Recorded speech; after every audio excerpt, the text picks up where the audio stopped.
Welcome to Twin Peaks Bridge Reflection. 1. Intro. Today's chaos. September 10, 2025, a tragic day at Utah Valley University. The provocative and influential right-wing activist Charlie Kirk was killed.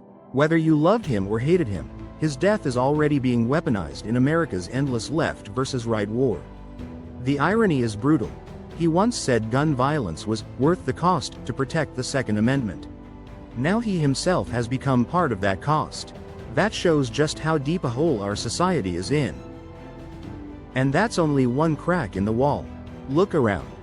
The fierce struggle between MAGA and Woke, over demolishing the deep state, mass deporting immigrants, and dismantling elite colleges. The daily drone strikes on Ukraine, as Russia pounds homes, power plants, and bridges. The Middle East burning again.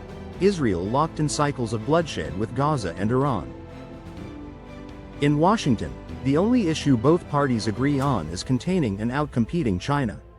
Everything else is gridlock. The widening gap between ordinary citizens and global elites, driving resentment and distrust. The battles on borders, in the US and Europe alike.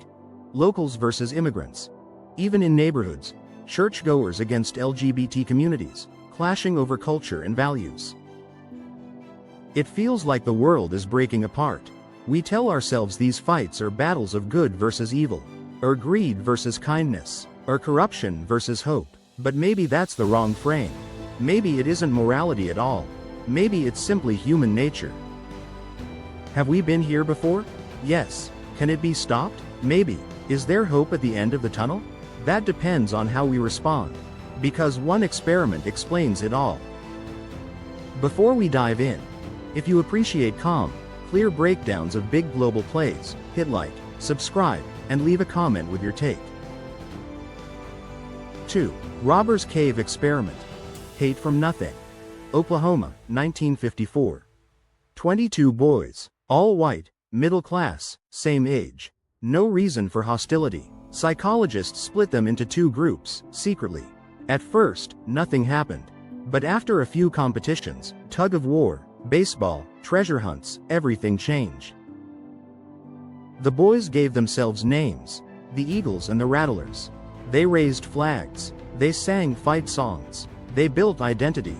Then came the hate. Within days, after just a few zero-sum games, cabins raided, flags burned, rocks thrown, fists flying. What began as summer fun turned into open war. The brutal lessons. It takes almost nothing to form an us and a them. Ordinary competition quickly fuels anger and fear, just like lifelong sports rivalries that sometimes spill into violence. Talking, discussion, even negotiation didn't work. The only cure was shared struggle. Fixing a broken water pipe for all, pulling a food truck from the mud for all, pooling money to rent a movie for all. When they faced a problem bigger than themselves, hate faded and cooperation returned. And the echoes are everywhere today. Europe and NATO, fractured for years, suddenly welded together by Russia's invasion of Ukraine. Russia and China, historical enemies, now aligning under US sanctions and pressure. Even India, long proud of its non-alignment, edging closer to Moscow and Beijing. The Robbers Cave wasn't just about boys at camp. It was about all of us. 3. Why in-group mentality is so powerful. The evolutionary roots. Humans aren't the fastest. Not the strongest. Not the biggest. Yet we dominate the planet. How? Not by claws or muscle. By the group. It began with the family. A mother, a father, children huddled around food on the plains of Africa, hundreds of thousands of years ago. Families joined into clans, cousins, uncles, extended kin, to hunt together, share food, and defend against predators. Clans grew into tribes, bound by language, myths, and leaders who inspired courage and loyalty. With farming, tribes settled into villages, cultivating the land, digging irrigation, building walls to guard food from outsiders. Villages became nations, armies, governments, laws, empires. Step by step, survival always meant one thing: loyalty to the group. So our brains evolved to inflate our own group's virtue and victimhood, magnify the other group's vice and guilt, even lie to ourselves, because protecting this was more important than seeing truth. And since every group and every person has both virtues and vices, it's always easy to tell a story. We are the righteous. They are the corrupt. MAGA claims it is saving America from elite corruption, while woke insists it is rescuing America from patriarchal oppression. America calls itself the defender of freedom, while China presents itself as the champion of anti-colonialism. Same instinct, same wiring, just different costumes. 4. What this means for us. Practical lessons. First, calm down. This isn't the end of civilization. Humanity has been through cycles of division countless times. Knowing the root lowers the temperature immediately. Second, judge others more gently.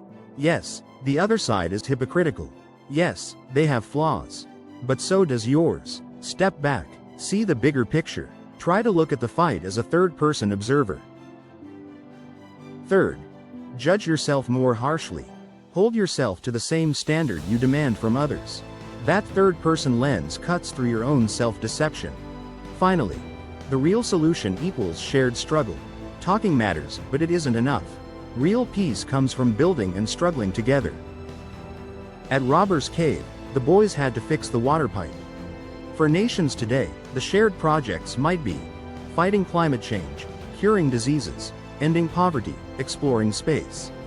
When survival depends on cooperation, hate loses its grip. 5. Overcome division. So here's the hard question.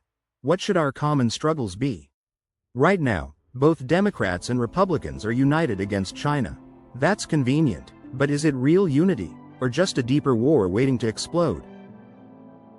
What projects could America and China actually share? What goals could pull left and right back from the brink? That's the real challenge, and I want your thoughts. Drop a comment below. Maybe together we can find practical ways to heal the divides.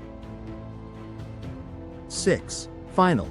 If this gave you something to think about, hit like and subscribe. See you next time on Twin Peaks Bridge Reflection.